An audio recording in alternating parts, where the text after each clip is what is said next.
5 साल हो गए इस बाइक को लिए, तब से इस बाइक को मुझे लेके आना था यहाँ खारदुंगला टॉप। गाइस मेरे हाथ जम गए, पता नहीं अभी तो खारदुंगला टॉप बहुत ऊपर होगा। मैं सोच रहा हूँ विंटर ग्लव्स पहन लूँ।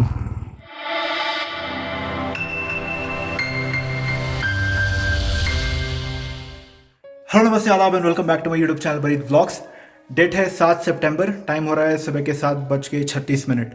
आज है डे 13 हमारे लद्दाख राइड का। और 13 दिन पहले बैंगलोर से जिस माइलस्टोन को पार करने के लिए हम निकले थे, वो माइलस्टोन आज हम फाइनली पार करेंगे। आज मैं जा रहा हूँ खारदुंगला टॉप। खारदुंगला टॉप मेरे रूम से यहाँ 39 किलोमीटर्स है। रास्ते में मुझे हेमंत सर ज्वाइन करेंगे, जंक्शन पे हमने मिलने का जो है वो डिसाइड किया है। तो चलिए अभी निकलते हैं इस राइड पर और फाइनली इस माइलस्टोन को आज पार करते हैं। सामान बाइक पर लोड हो गया। ऑलराइट गाइस, ये रहा जी ले का मेन एंट्रेंस। लेफ्ट में जाता है खारदुंगला 39, खारदुंग 72, खालसर दिस्कित सब लेफ्ट को जाएगा। यहाँ पे मिलने का डिसाइड हुआ था हेमंत सर और मेरा। यहीं पे रुकता हूँ मैं, देखते हैं वो आएंगे तो मैं 5 मिनट देखूंगा। अगर वो थोड़ा लेट हो रहे हैं तो मैं बोलूँगा कि सर मैं निकल जाऊँगा, आप आ जाना। तो गैस मैंने हेमंत सर से बात की, उन्होंने कहा कि 5 मिनट लगेगा, शायद वो अभी अपने सैडल बैग टॉप कर रहे हैं। तो मैंने कहा सर ठीक है, मैं चलता रहूँगा धीरे धीरे, आप आ जाना। उन्होंने बोला ठीक है, मैं अब आगे बढ़ूँगा धीरे धीरे। वैसे खारदुंगला यहाँ से 38 किलोमीटर्स है। डायमॉक्स मैंने कल खरीदा था, मुझे ऐसा कुछ महसूस हुआ नहीं कि मैं खाऊं। 2 टैबलेट मैंने टैंक बैग में रखी हैं, देखते हैं अगर वहाँ पहुँचने के बाद, टॉप पर जाने के बाद हो सकता है कि ऑक्सीजन की कमी की वजह से हो, पर उतने के लिए मैं अगर दवाई नहीं खाऊंगा, क्योंकि 5-10 मिनट रुके खारदुंगला टॉप पे फिर नीचे उतरना ही है, उसके लिए दवाई क्यों खाऊं। तो गाइस फाइनली 13 दिन लग गए यहाँ तक आने के लिए, और अभी फाइनली हम जो है खारदुंगला टॉप पे जा रहे हैं। मौसम आप देख सकते हैं अच्छा खासा खुला है, तो खारदुंगला टॉप पर भी अच्छा खासा ही होगा। ज़्यादा ठंड नहीं होनी चाहिए, बर्फ भी नहीं, ऑब्वियसली बर्फ बारिश कुछ नहीं होगा, क्लाउडी भी नहीं होगा, पूरा सनी रहेगा। तो सक्सेसफुली हम आज खारदुंगला टॉप कर देंगे। इतने सालों से इंतज़ार करने के बाद 5 साल हो गए इस बाइक को लिए, तब से इस बाइक को मुझे लेके आना था यहाँ खारदुंगला टॉप। एक माइलस्टोन है, वो क्रॉस करने का मौका मिल रहा है। तो गाइज़ अगर आप चैनल पे नए हैं तो सब्सक्राइब कर लीजिए। ये पूरा जो सीरीज़ है वो बहुत ही अच्छे तरीके से मैं बनाऊंगा।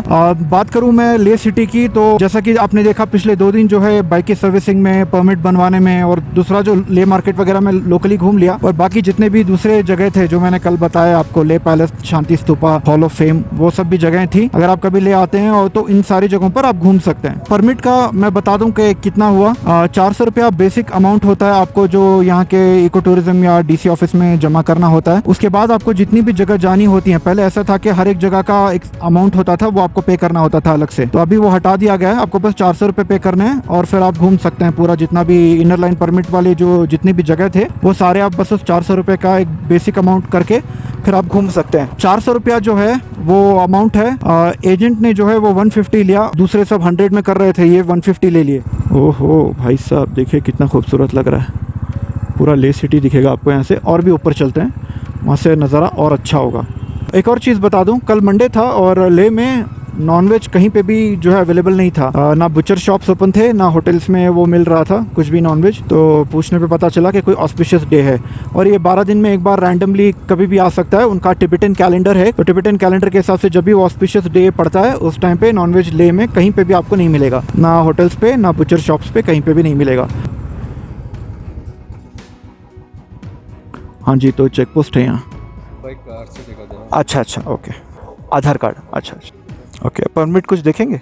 Okay okay okay. अच्छा, आप वो बाइक देख रहे थे मेरी है या नहीं? अच्छा ओके। तो ये जो है यहाँ के लोकल टैक्सी यूनियन वालों का चेक पोस्ट था ये। उन्होंने गाड़ी का RC देखा और मेरा आधार कार्ड देखा। वो एक्चुअली मैच कर रहे थे कि बाइक मेरी ही है या नहीं। अगर मैं रेंटेड बाइक पे हूँ बाहर से या किसी और की बाइक हो, तो फिर ये मुझे अलाउ नहीं करते अभी आगे जाने के लिए। तो वो उस बात का ध्यान रखिए। बाइक या गाड़ी, कार जो भी है, वो आपकी खुद की होनी चाहिए, आपके नाम की होनी चाहिए। फैमिली में है, मतलब जैसे आपके फादर हो गए, आपके ब्रदर हो गए, ब्लड रिलेशनशिप में अगर कोई है तो सरनेम मैच हो जाता है ना, तो ऐसे सिचुएशन में भी वो अलाउ कर देते हैं। उसके अलावा अगर कुछ भी, अगर आपके पास दूसरी किसी और की बाइक है या आप मनाली से कोई बाइक लेके आ रहे हैं, तो ये अलाउ नहीं करेंगे। वैसे खारदुंगला टॉप अभी दुनिया का हाईएस्ट मोटरेबल रोड नहीं रहा, ठीक है। सबसे हाईएस्ट रोड जो है मोटरेबल रोड, वो है उमलिंगला, जो खारदुंगला से भी ऊंचा है। पर वहाँ पे नॉर्मल सिविलियंस को जाने की इजाज़त नहीं है। वहाँ पे सिर्फ डिफेंस वालों ने अपने स्ट्रैटेजिक पोजीशनिंग के लिए और अपने डिफेंस जो प्रोविजंस हैं उनको पहुँचाने के लिए उन्होंने वो रूट बनाया है, तो वो सिर्फ डिफेंस वालों के लिए है। तो टेक्निकली उमलिंगला दुनिया का हाईएस्ट मोटरेबल रोड है, पर सिविलियंस के लिए, नॉर्मल पब्लिक के लिए अगर आप देखें तो खारदुंगला टॉप सबसे हाईएस्ट है। कुछ साल पहले तक अब अगर आप आते ना ये रास्ता तो पूरा ऑफ रोड पास था, तारमैक का रोड था ही नहीं। तो उस टाइम पे 2014, 15, 16, 17 ऐसा जितने भी लोगों ने किया है ना भाई, उन्होंने लिया है सही मजा, क्योंकि वो था असल ऑफ रोडिंग पैच। ये तो बहुत आसान हो गया अभी लोगों के लिए, कुछ भी ऑफ रोडिंग है ही नहीं, तार रोड डाल दिया है। ऊपर खारदुंगला तक आपको आगे जाके और चौड़ा रोड मिलेगा आपको खारदुंगला टॉप पे, तो अच्छा खासा रोड पड़ गया है वहाँ पे। और हाँ, खारदुंगला का कोई टाइमिंग नहीं है स्पेसिफिक के मतलब सुबह इतने बजे से खुलेगा ये करके, नहीं, वो सुबह शाम दोनों टाइम खुला रहता है। तो खारदुंगला टॉप पे जाने के लिए कोई स्पेसिफिक टाइमलाइन नहीं है, बस मौसम अच्छा होना चाहिए। ऊपर बादल, बारिश, बर्फबारी ये नहीं होनी चाहिए, ऐसा खुला आसमान है। रात को भी पूरा अच्छा खासा तारे नज़र आ रहे थे यहाँ से, तो अगर वो है तो आप आराम से जा सकते हैं। ऐसा मुझे ताशी सर ने बोला, वो जो ताशी बुलेट पॉइंट है ना जहाँ पे मैंने सर्विस करवाया, तो उन्होंने बोला कि सर कोई टाइम नहीं होता, आपका मर्ज़ी, आप सुबह सुबह जाओ, आप रात में जाओ, कभी भी जाओ। और ये मेरे उंगलियां देख रहे हैं ना, अभी रिंकल्स आ गए हैं, यहीं से इतनी ठंड है, अभी तो बहुत ऊपर जाना है। अगर ज़्यादा ऊपर चढ़ते चढ़ते हद से ज़्यादा ठंड हो गई तो कैमरा मैं ऑन ही छोड़ दूँगा, और विंटर ग्लव्स है मेरे पास, वो पहन लूँगा। भाई साहब, स्नो कैप माउंटेन्स देखिए, यहाँ से अभी ज़्यादा स्नो नज़र आ रही है, नीचे से नज़र नहीं आ रही थी, अब ऊपर से प्रॉपरली नज़र आ रही है। देखिए पूरे पहाड़ पे बर्फ़ है, नीचे से बस ये दो तीन पहाड़ों की चोटी पे नज़र आ रहा था कि बर्फ़ है, बाकी लग रहा था कि बर्फ़ है ही नहीं। पर देखिए टॉप पे पूरा जो है ब्लैंकेट है बर्फ़ का। जैसे जैसे एक एक मोड़ पे बढ़ते जा रहे हैं, वैसे वैसे ले सिटी का जो लुक है ना वो ओवरऑल यहाँ से बढ़ता जा रहा है, और ज़्यादा स्नो जो नज़र आ रही है पहाड़ों पे। तो जी आ गए हम साउथ पुलू, चलिए देखते हैं यहाँ की फॉर्मेलिटीज़। हाँ जी, तो यहाँ पर गाड़ी का नंबर लिखा गया, मेरा नाम और मेरा नंबर लिखा गया, बस सांस चढ़ रही है, पानी पी लेते हैं थोड़ा। ओके गाइस, तो ये साउथ पुलू का चेक पोस्ट, यहाँ पर बाइक का नंबर लिखा गया, मेरा नाम और मेरा नंबर लिखा गया, कोई परमिट चेक नहीं किया उन्होंने यहाँ पे।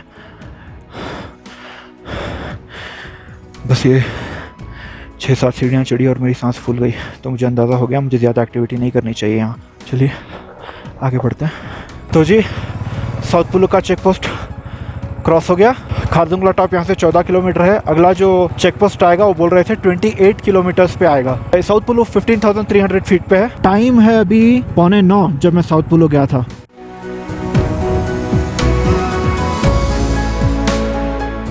गाइस मेरे हाथ जम गए, पता नहीं, अभी तो खारदुंगला टॉप बहुत ऊपर होगा। मैं सोच रहा हूँ विंटर ग्लव्स पहन लेते हैं, इसी में समझदारी है।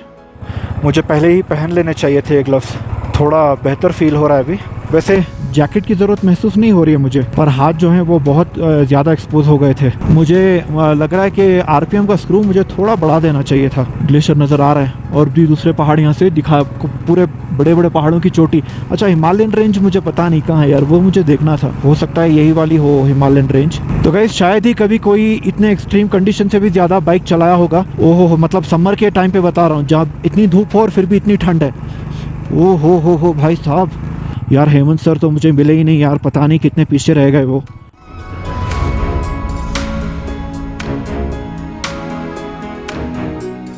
कहा जाता है कि जब आप ऐसी जगह पर आ रहे हैं ना, बहुत हाई एल्टीट्यूड पे और माउंटेन्स में, तो EFI बहुत हेल्पफुल होता है, क्योंकि EFI में फ्यूल का जो पैसेज होता है ना, जो इंजन में जाता है, तो बहुत ही फ्लुएंट होता है, एयर फ्यूल मिक्सचर का ट्रबल नहीं होता। अभी ये वाली जो कार्बोरेटर की इंजन है ना, इसमें वो जेट वेट को चेंज करते हैं लोग, तो मेरा तो पहले से ही जेट सेट था। सिर्फ RPM का स्क्रू अगर मुझे लगे कि बहुत वो है तो मैं बदला लूँगा, मतलब उसको बढ़ा दूंगा। अभी तक मुझे महसूस नहीं हुआ है, और आई थिंक यहाँ तक अगर मुझे वो ज़रूरत नहीं पड़ी है तो आगे भी ऐसी कोई ज़रूरत नहीं पड़नी चाहिए।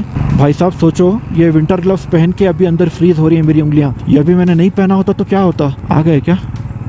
आ गए जी खारदुंगला टॉप। ओह हो भाई साहब, अच्छा बाइक नहीं लगा सकते उधर?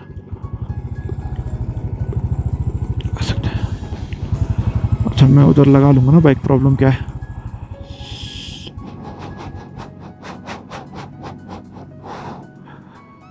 लोग नहीं है, चलिए जल्दी फ़ोटो वीडियो लेते हैं, उसके बाद निकलते हैं यहाँ से। वैसे ऑक्सीजन का मुझे कोई ट्रबल नहीं हो रहा है।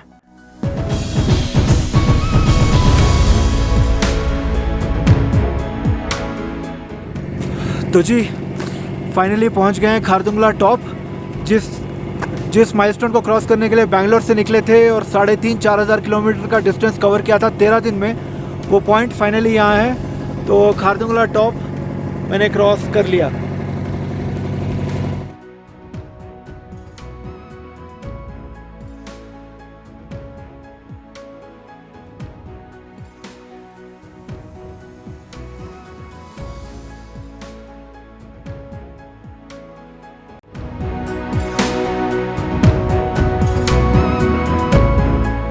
तो वहाँ पर फ़ोटोज़ लेते हैं। बाइक्स वहाँ पे अब अलाउ नहीं है, तो जितने भी बाइक्स हैं वो सारे यहाँ पार्कड हैं। मैंने अपनी बाइक वहाँ पार्क की थी और वहाँ पे भी एक माइलस्टोन है, तो वहीं पे मैंने वीडियो ले लिया था अपना। तो चलिए निकलते हैं यहाँ से अभी।